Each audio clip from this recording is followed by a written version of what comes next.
बंधुकराची आता खैर नाही. 160 GB डेटा कोडवड लागले हाती. आध्यात्मिक शक्ती आणि दैवी चमत्काराचा बनाव रचून अनेक महिलांचे लैंगिक शोषण करणाऱ्या तसेच शेकडो भक्तांना लुबाडणाऱ्या बंधुबाबा अशोक खरातचे फासे आता फिरले आहेत.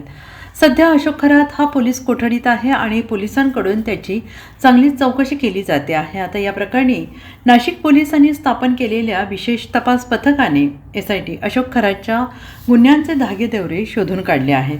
छापेमारी दरम्यान जप्त करण्यात आलेल्या डिजिटल उपकरणांमधून खरातचे धक्कादायक सत्य बाहेर आले आहे. या प्रकरणातील डिजिटल पुराव्यांनी खरातच्या कृत्यांचा काळा चेहरा समोर आला आहे. अशोक खरातला अटक केल्यानंतर पोलिसांसह SIT कडून त्याचा बंगला ऑफिससह विविध ठिकाणी तपासणी केली जाते आहे. SITने अशोक खरातच्या कॅनडा कॉर्नर येथील मुख्य कार्यालयावर छापा टाकून लॅपटॉप, 2 पेनड्राईव्ह आणि 64 GB क्षमतेचे OTG डिव्हाइस जप्त केला आहे.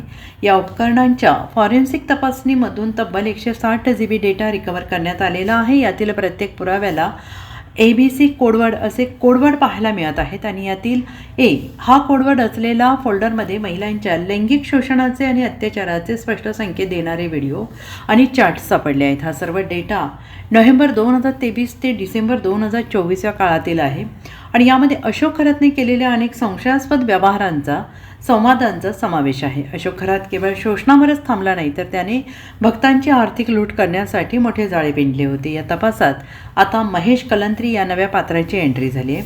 तपासात समोर आलं आहे की कलंत्री हा खरातला बनावट आणि स्वस्त खडे पुरवत असे. खरात हेच खडे सिद्ध केले असल्याचं सांगून भक्तांना लाखो रुपयांना विकत होता. Bureau report SBN Marathi, Sangli.